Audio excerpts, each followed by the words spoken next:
আসসালামু আলাইকুম সবাইকে। মুন্সিগঞ্জ ট্রিবিউনের পক্ষ থেকে সবাইকে আন্তরিক শুভেচ্ছা ও অভিনন্দন।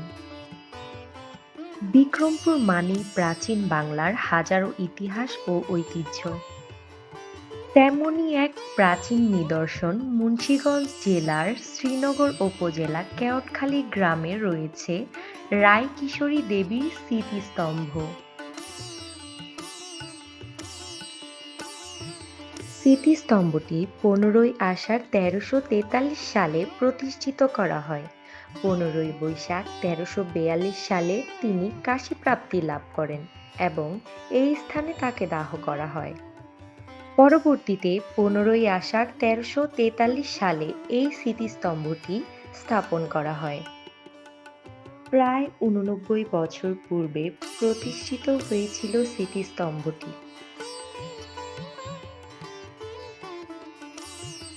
স্মৃতিস্তম্ভটি এখন ভাঙা অবস্থায় রয়েছে।